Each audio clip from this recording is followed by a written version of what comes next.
Hey everyone, Kyle once again, and welcome back to another movie review. And reviewing another anniversary film, which is a film that was released in 1987, so marking the 30th anniversary review of a comedy film, which I really do enjoy the film. I remember seeing it a couple of times. Now around the time growing up when I saw, that's like more more in the later years for me though. Um, I saw a couple of times and I liked it back then, and rewatching the film, um, not recently but a couple of years, I still do enjoy the film. I think it's a really, I would say, kind of a unique type of comedy. I would say. And it's also very interesting to me, and I still enjoy the film. And of course, with a recent film that just came out, which, if anyone thinks of this film, which by the title, of course, the other thing about this new film, and what film we'll talk about is a film called 3 O'clock High. Now, I marked this because I say it because of a recent film that just came out. If people think that put the puzzle together, is that it's about fist fights. The one that the comic stars Ice Cube and Charlie Day,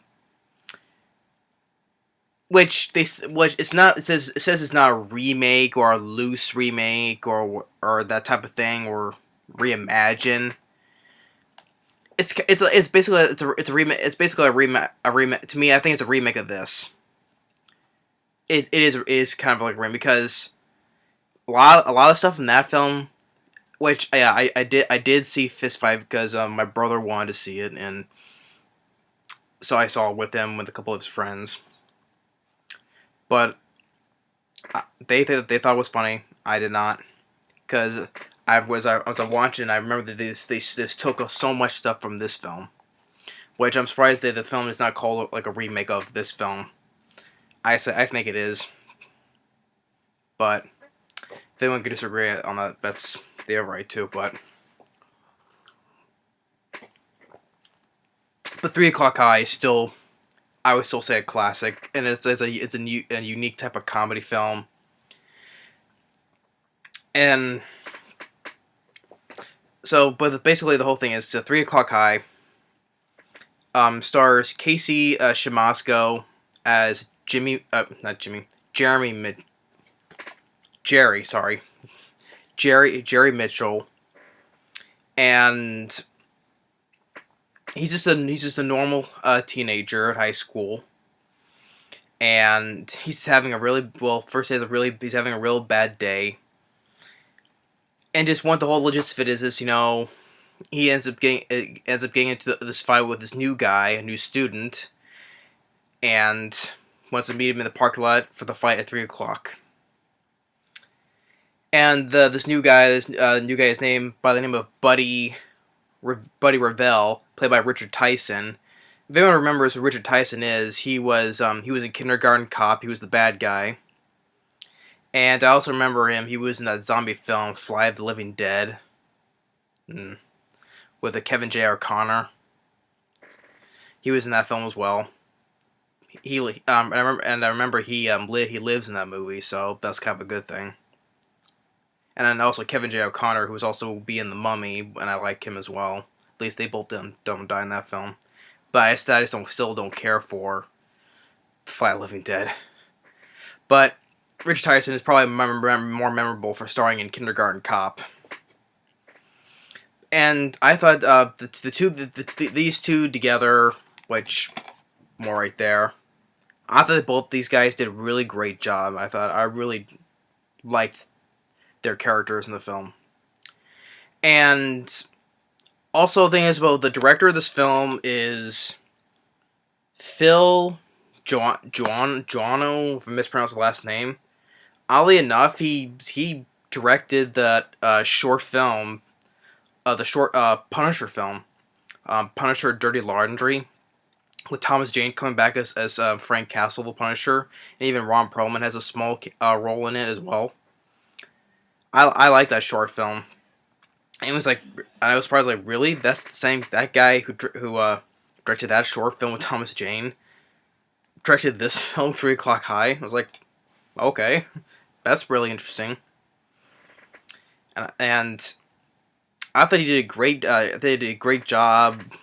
Really, it's a well shot film. I like how the film looks, and I give credit to all the stuff. There's a bunch of things I like about it. Just how the way the film looks, and with the different edits and quick shots. So it's, and also not only that, there's also another which is actually a director who, I guess, before all the stuff and that he directed, he was like, well, in the film credits are going, you see like a lightning consultant.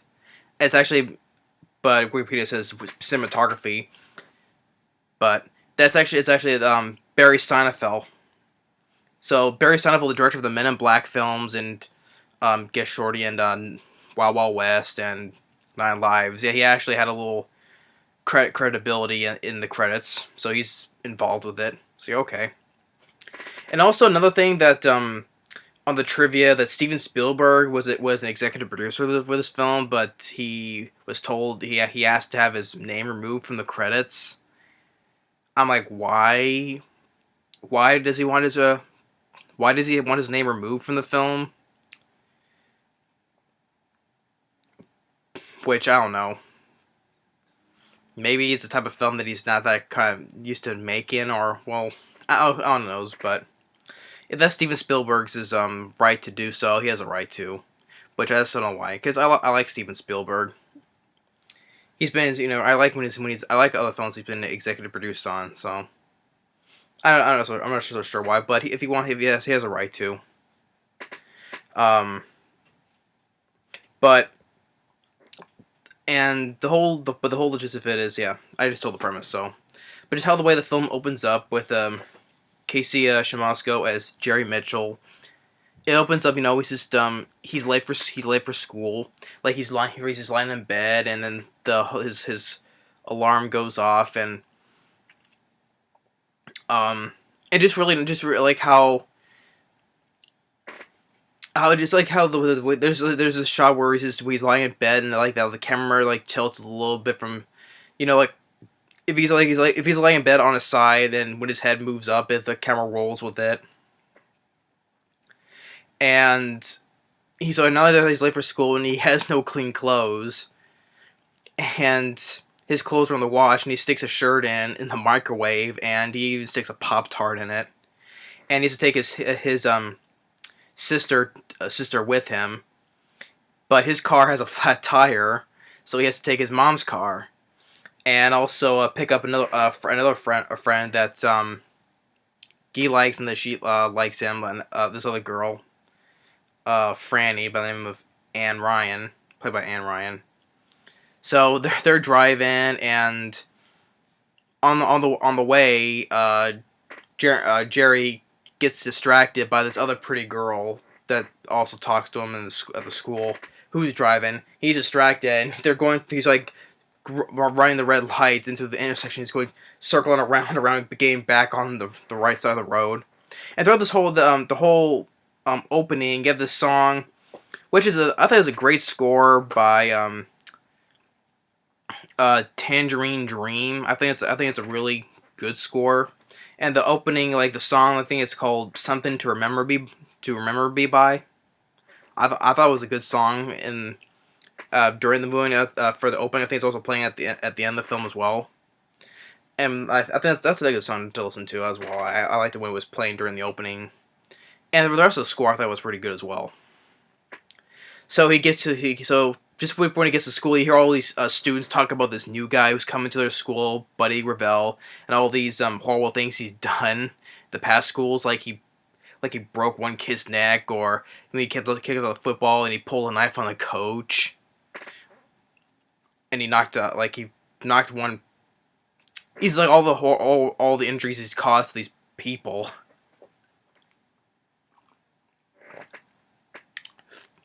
So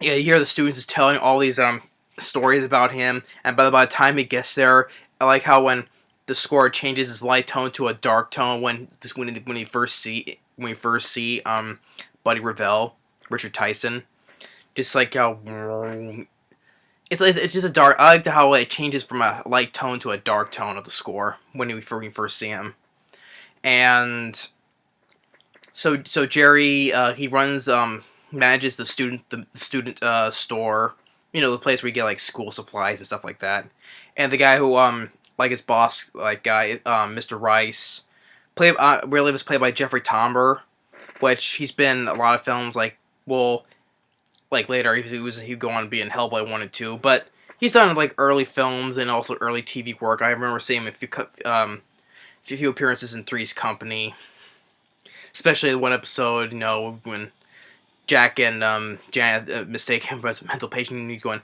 boom, boom, did him, dot him, what him, chew, and then they swam all over the dam.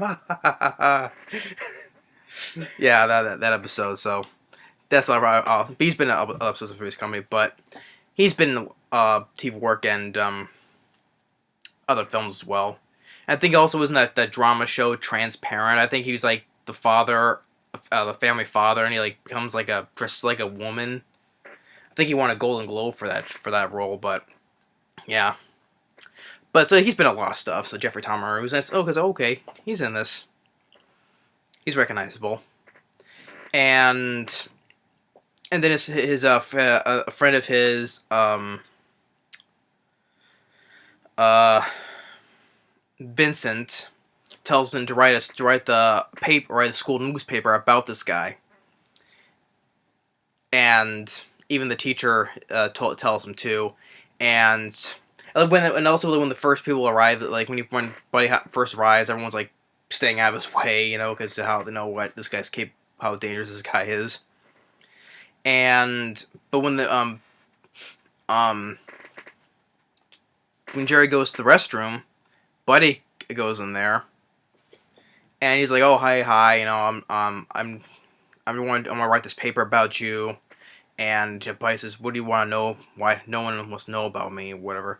And he's like, "Okay, never mind." Then, pass the guy, which is also another thing that sets him off, is that he doesn't like to be touched, but he just does it, Basically does this without thinking, "Oh, okay." But then, also after he does that, Richard Tyson just grabs him, grabs him and pins him against the wall, breaks the glass on Jerry's watch, and then throws him on the other side of the room, break into the mirror, breaking it, and says, "We're gonna." Which you get the first thing that you rip off from the fist fight rips off from. It's just me in the parking lot. We're gonna have a fight in the parking lot at 3:00. That's what Ice Cube says in the film. Basically the same line. After school in the parking lot, 3:00. Only the difference is, though, in that film it's teachers fighting and not students. But it's basically the same thing. It's the same. The premise of the film is basically the same as this film. That's why I say it's like a remake. I don't know why they just call it a remake. But yeah, it's teachers fighting, but students instead of students, it's the same thing.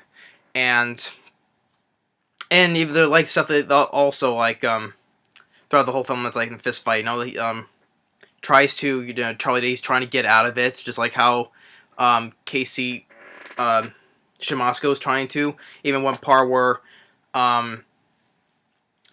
he asks this one guy to fight him, but of course, which I'm sure people have not seen. If anyone has not seen fist fights, just don't watch this though. But people will have though. I'm just saying. But I'm not trying to get people mad though. But it's just my opinion though. But I'm sure people have the right to like fist fight though, but my brother likes the film. He thinks it's funny. In my opinion, I didn't think so. I just think it was a blatant rip off of this, and this is much better. The only difference is from fist fight to this film is that everybody's cussing and every single sentence, like bad word in each and every sentence, and the students are much bigger douchebags in that film than this. Though, of course, it's different back. Of course, it's different back in the day. Things are not different as now today. But yeah. So after that, and I like how throughout the whole film, which I'm surprised they didn't do this all the time in the fist fights, which throughout the whole film in this film, which I like how the edited is, like throughout the whole film, which each and every hour it focuses on the clock just to remind us that time is ticking by toward countdown to the fight. Like come from 10 o'clock to 11 o'clock to 12, 1, and then all the way up to 3. It's going by hour, and then it shows like some minutes by minutes. I like that. It just keeps us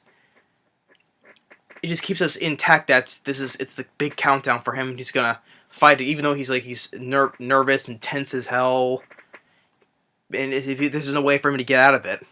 When other times he tries to get out of it, like when he asks this guy to fight for him, like he's gonna need some money to pay. So he tries to break into the register at the student store, but it's broken, and also just destroying the whole place in the process. And he gives him the money, and the guy tries to fight him in the library. When he puts his finger on Richard Tyson, Buddy Revell breaks the guy's finger and punches him give him the big bloody nose, and it's in the process sending him flying back, and all the bookshelves do the domino effect, which reminds me from The Mummy. But if I were to say a pick, it's much better, funnier than this. So, but even though I like The Mummy, I still pick this domino effect of the bookshelves falling than over The Mummy, though. And after all that, Jerry and his friend Vincent, they look at him, and Buddy has like blood in his finger, and after that he just goes, shh. And just Richard Tyson, he just did a really great job, and I like it more just because of his character. Not only that though, his character has like his character doesn't say much. He just tells it all with his face, you know. Because this guy is gonna beat the shit out of Jerry until in the fight, and just being so intimidating to Jerry, and he doesn't talk much, and that's what I like about it. It just shows in some films you don't need sentences or memorable lines of dialogue to make the character memorable. It's just sometimes face expressions can do that without saying much. So, and after that, even one attempt where his friend tries to go hack into Buddy's locker and place a switchblade in there, so that when they find and even leave a note to I think it was the principal, and so that Buddy would get caught and he would get kicked out. And that way he doesn't have to do the fight. But he says, no, this is wrong, and take it out. And he's hesitating getting the combination, and that was because we have 1 minute before this hallway fills with students. And he's doing a quick, and you get quick shots of the locker, and the clock is running out, but until it's too late. So they have to abort it. But then later, when he tries to leave the campus, goes to his car, he finds the knife with a note stuck in the steering wheel. It says, there's no way getting out of it. You're in a fight. And he tries to leave the campus, and he gets caught by the school security guard named Duke, which is actually played by Mitch Pileggi, who's being Wes Craven's Shocker, which is like, which at first, after Rachel watched it a couple of times, I was like, that's him from Shocker. I totally forgot that he was in this. And I enjoy Shocker. I thought he was great in Shocker, and I like, wow, I forgot that he was in this. So yeah, he tries to escape, but he gets caught, and he finds the switchblade and sends to the dean of discipline, and tells him that, oh, even though you have your file is like, you've been clean this whole entire year, but I'm going to keep my eye on you. Even though he was telling the truth, he's like, oh, that's most of the ridiculous excuse I've ever heard. But yeah. So that's when he tries to buy his way out of it, by hiring a guy. And then another attempt where, where he tries to talk to, but that doesn't do well.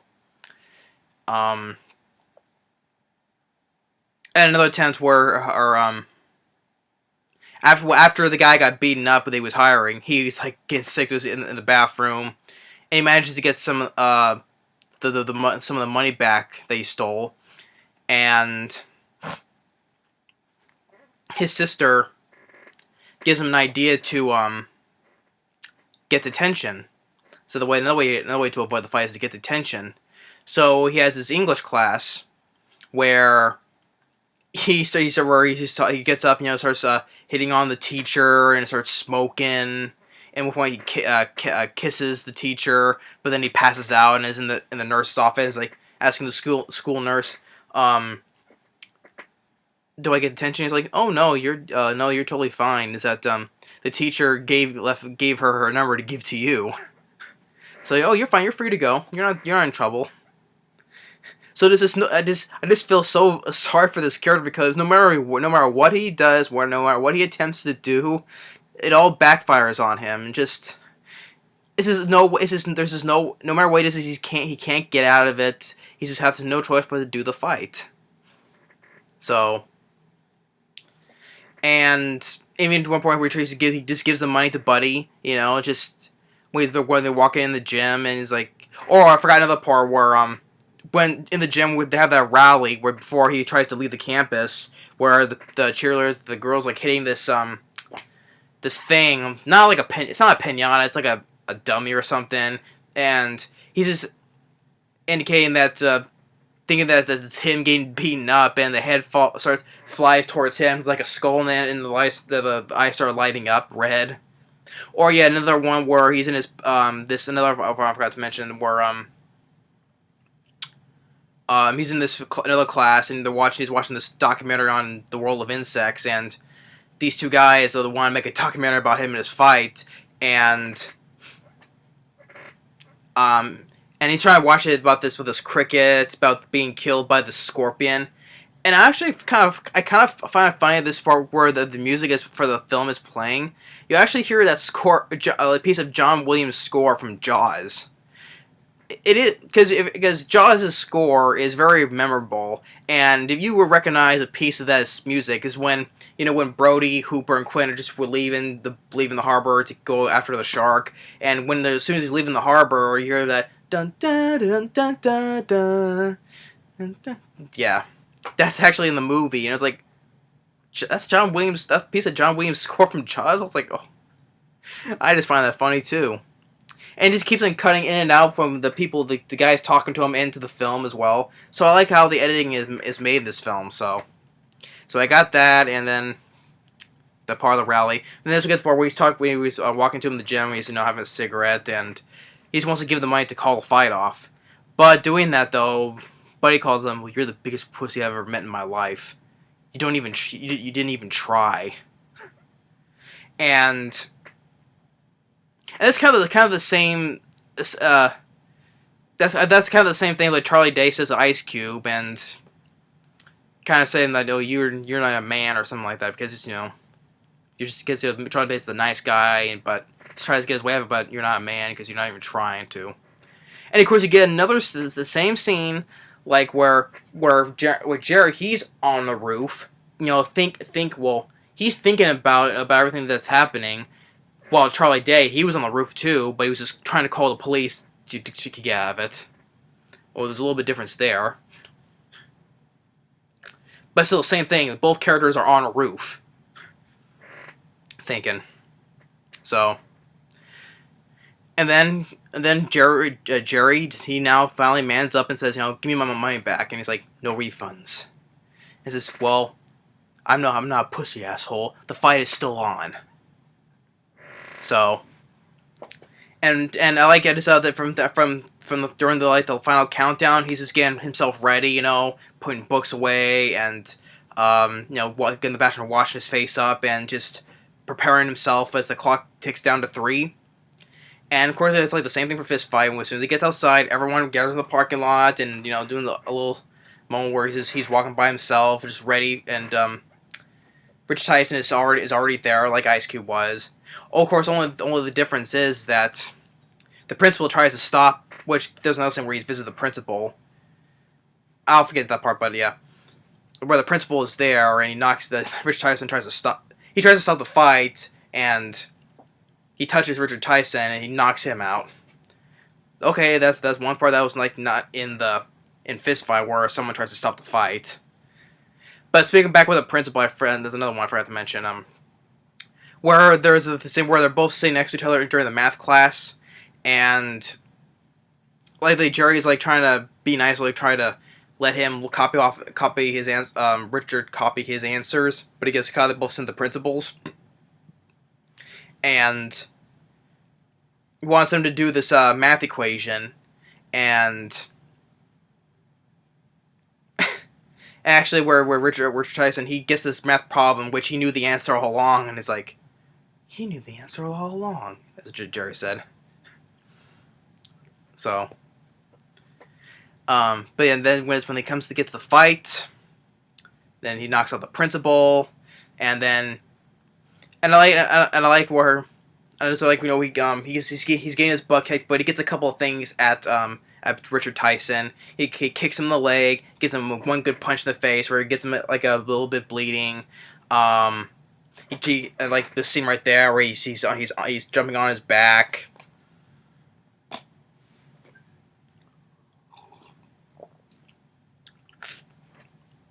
So he's not fully a wimp. He does a couple of things. At one point where Mitch Pileggi tries to step in, and Richard Tyson knocks him out, and that disciplined guy, he backs up and runs away. And then one point where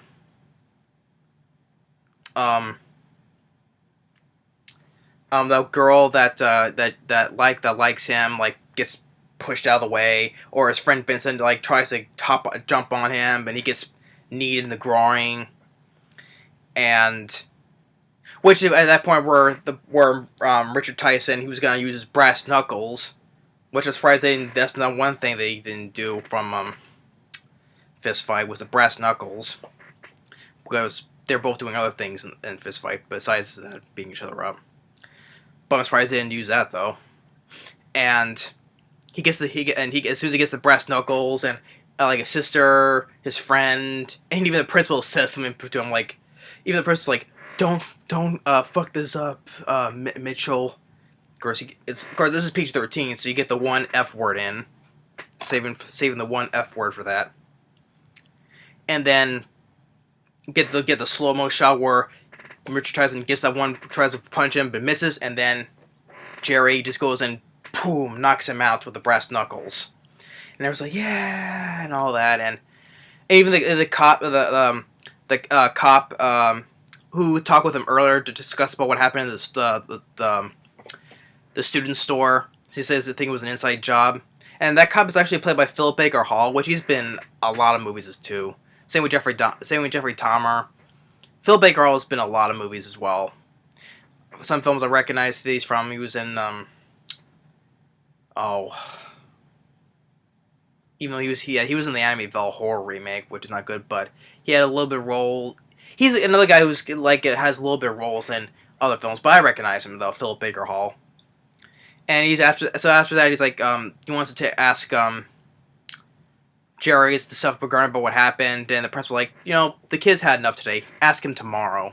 and Richard Tyson, he's gone, and and then by the next day he's trying to figure, people know about the worst thing about how to get the money back, and like people start gathering around and they want to buy a piece of paper for $1, and they're getting all this money, and then I like a nice little moment where a nice moment, and then really I really like this part where Richard Tyson, Buddy Revell, he comes back, and this whole time he doesn't say a word. He doesn't say a word to Jerry. Once again, you can see in his face, and which is kind of a thing, he shows respect to him. He does it like this, thinking he was gonna punch him again. Actually, no, he goes and drops the money that he gave him. So he returns the rest of the money, and does like a little bit of a, not a full like this. No, he does just a little bit. Shows like a little bit of these, like a little tiny teensy bits of a smile, as a way of showing that he respects Jerry now, and then just walks out. And I like that. I thought Richard Tyson did a really great job as Buddy Revell. He really does, and same with Casey Siemaszko. And after they leave, the teacher comes in that he was like, he was when he tried to get himself in detention, the teacher was hitting on, smoking, and he kisses her. she comes in and she kisses him, and it's like ends with him saying it's gonna be one of those days, just like how he said in the beginning of the film, like, is this gonna be one of those days because it's like gonna be a bad day for him. Now it's just gonna be one of those days in a positive way. And then as the credits are going, just like how in the beginning of the film where people were talking horrible things of Buddy Revell, now the students are talking not about Buddy this time, but the things that they're talking about Jerry now. So yeah, I really enjoy 3 O'Clock High. I think it's a unique comedy, especially for a teenage comedy. For us in a high school film. I really do enjoy it. It's just, I don't know. This is way better than Fist Fight. I mean, Fist Fight just, there's so many things they took from Fist Fight. Yeah, they're trying. It's more modernized now with the phones, and of course they do. It's more senior pranks. There was no. The difference is, though, there was no senior pranks in this, or the Last Day of Summer, or, with the whole thing with the phones and all that, and the modern technology. And not everybody swearing every single sentence, like, not like in this film, but in that film. So there is differences, though. But there's a lot of things, like, our main characters on a roof, and dialogue, same thing, after school in the parking lot at 3 o'clock, or some similar things. This is very the same. The whole premise is basically the same in 3 O'Clock High. Fist Fight's premise is the same thing as this, except students. Except it's teachers instead of students. The same thing. I don't know why they just say it's a not straight out remake, but a loose remake, or reimagining, but it's the same. It's the same. It's this film, except it's called Fist Fight, and except they make Ice Cube's character much more of a more of a deranged psycho teacher, instead of this guy who is just a Richard Tyson's character, who was like this ultimate badass. But yeah, I enjoy 3 O'Clock High. The reason why I'm not only just for the 30th anniversary, not just a 30th anniversary movie review for this film, and not only because it doesn't get talked about as enough. It's just one of those under the radar comedy films from the 80s that no one talks about.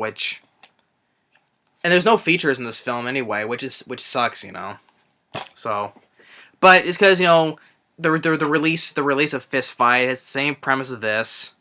I saw that when I didn't want to see it, but my brother wanted to see it with his friends, so I was invited to go along with it. But he likes it. I don't. I just rather watch this instead, which he has not, which my brother has not seen.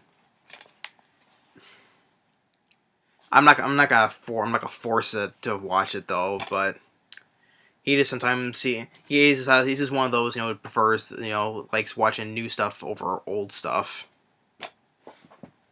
And this is right too. This is my brother we're talking about, so. But I'd just rather watch this film instead. I think it's a unique comedy, very interesting. I just like how it's well directed by this guy, and the edits. It's just constantly reminding us on the clock all the time, just to remind us it's gonna be the countdown to this huge fight, and just how I like all the quick shots, and the characters. This is the chemistry between Jerry and Buddy, which it's a real good. It's really good.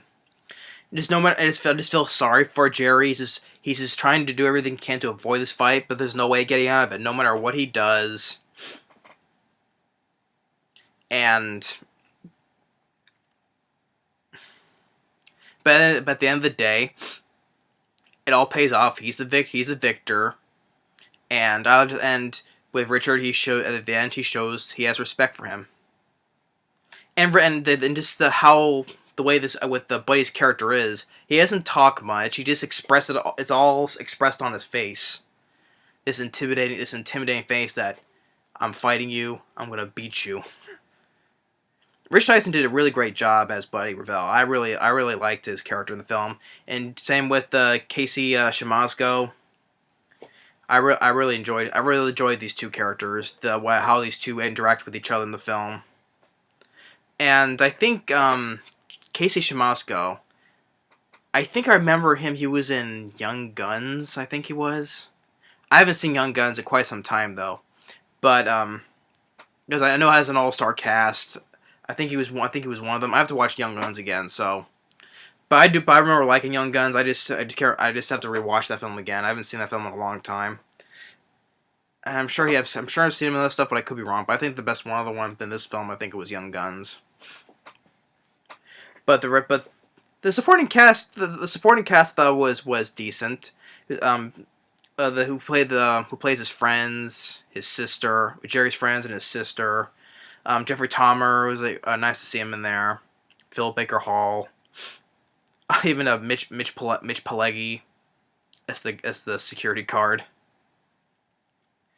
And it's too bad that this film flopped, and yeah, it's a very low budget, but it's made $3 million. It's budget of $5 million.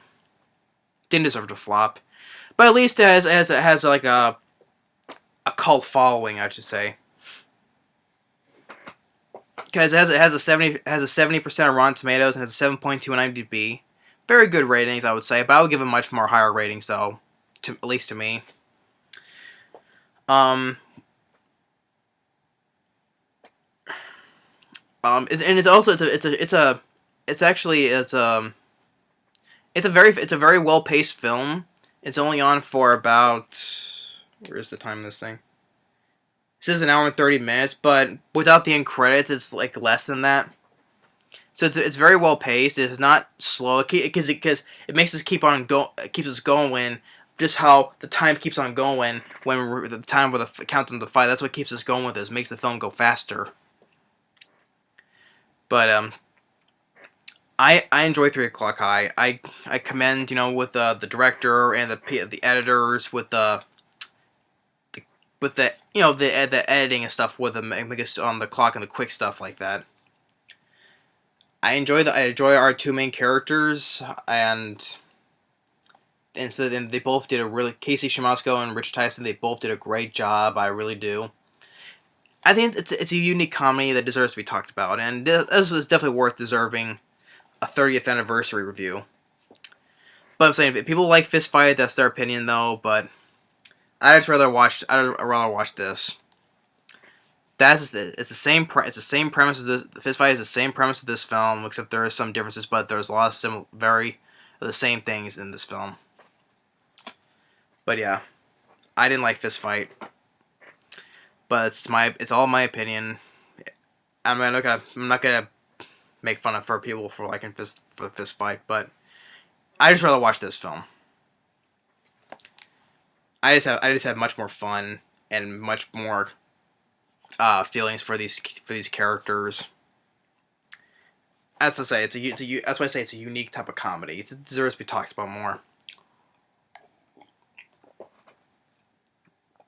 So yeah, so that's my 30th anniversary movie review of 3 O'Clock High.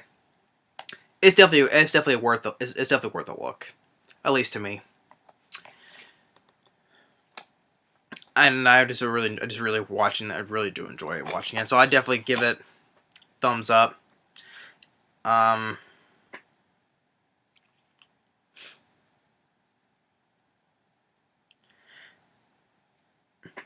just trying to look at anything else up that I'm missing. No, that's really about it. But yeah, 3 O'Clock High, 30th anniversary movie review. Thanks for watching. Definitely deserves that 30th anniversary. Definitely deserves it. And if you wouldn't, and that's it, I would recommend you check it out if you can.